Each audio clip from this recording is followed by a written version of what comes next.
Hi అండి, welcome to తెలుగింటి వంటలు. ఈరోజు ఉగాది స్పెషల్ ఉగాది పచ్చడి చేస్తున్నాను. దానికి కావాల్సిన ఇంగ్రీడియంట్స్: మామిడికాయ, వేపపూత, ఉప్పు, కారం, అట్టిపండు, బెల్లం, చింతపండుని నానబెట్టుకోవాలి. నానబెట్టుకొని తర్వాత పిండుకోవాలి. ఇదిగోండి, ఇలా మామిడికాయలు కట్ చేసుకొని ఇలా నానబెట్టుకున్న చింతపండుని ఇలా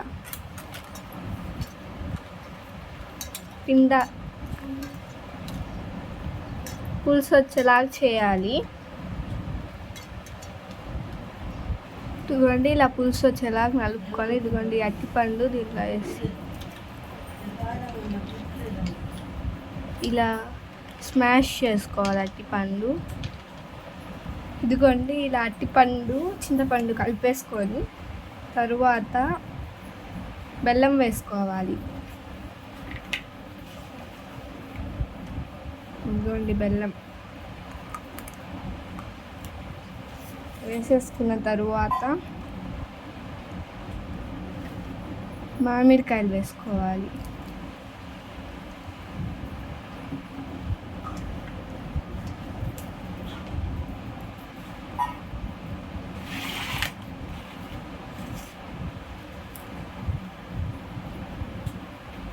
మామిడికాయలు వేసేసుకున్న తరువాత ఉప్పు,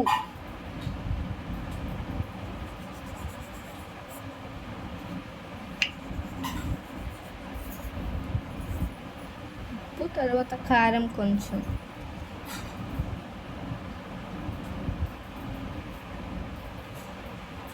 వేసుకోండి. చాలామంది ఉగాది పచ్చడిలో అట్టిపండు వేసుకోరు, కానీ అట్టిపండు వేసుకుంటే టేస్ట్ ఎక్కువ. తరువాత ఇది వేపపూత వేసుకున్నాం. మీకు మీ కుటుంబ సభ్యులకి ఉగాది శుభాకాంక్షలు. ఇదిగోండి, అయిపోయింది ఉగాది పచ్చడి. నేనైతే టేస్ట్ చేసేసాను, బాగా వచ్చింది. సరే అండి, bye. Thank you for watching.